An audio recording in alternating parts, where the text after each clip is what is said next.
Good evening, ma'am. The ma'am weekly hedging to give go. Mamangi gonna be hodre, report go idea. September 8 ki. September 8 expire or give us the Sugoi. We give Angang Singa, Angang threat over the load under the threat over the 992 rupees go. Profit book to go.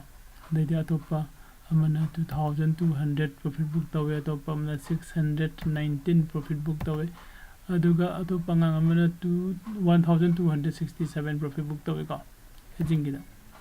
Okay, I think Matung those September 15 gi September 15 gi the go. Hogi Amana Zukisiniga 1267 profit book over. Atopanga Amana 1212 away, Aduga.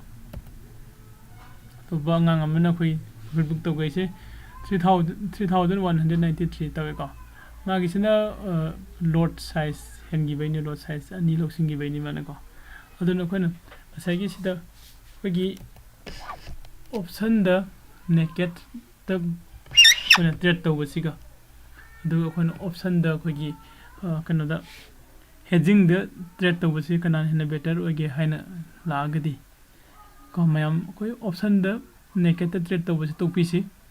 The option the koi hedging the trade to minasi.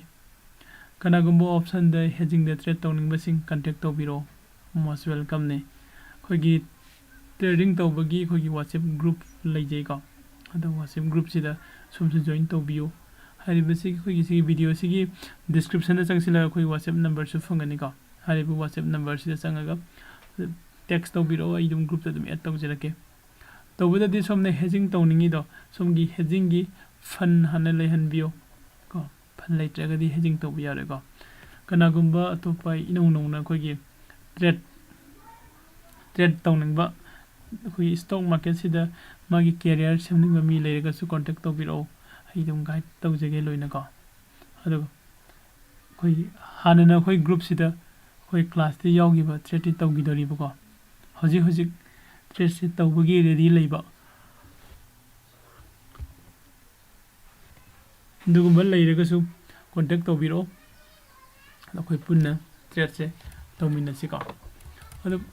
Putting a sticky market, Hazi market solution the Rico. Pung Ohum Tare, Pung Ohumahai, the market siluagadone. Although Hazisida Kogi, I see a corner sort of strangle and below the Tambani, Harry sort of strangle and say, Ka, Hazi Pobo Masi.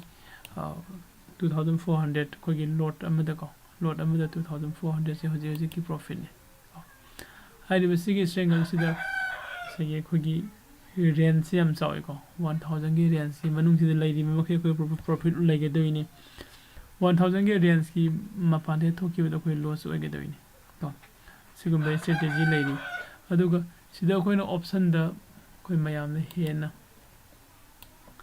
Kai Hena Queen long river option strategy in a weekly strategy nico.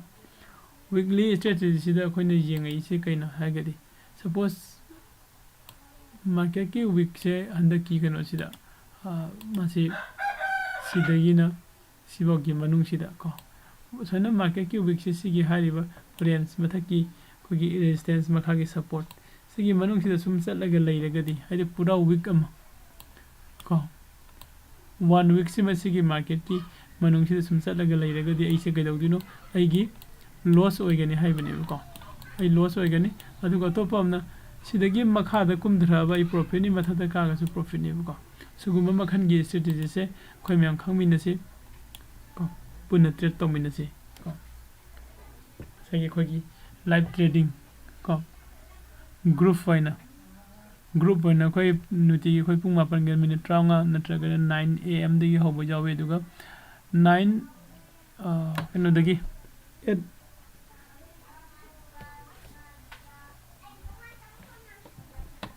8:45 the hobo show got the high river can also quite group to the Mlakani go to know WhatsApp group the join to bio or do go so many hedging the thread down in Ivedo.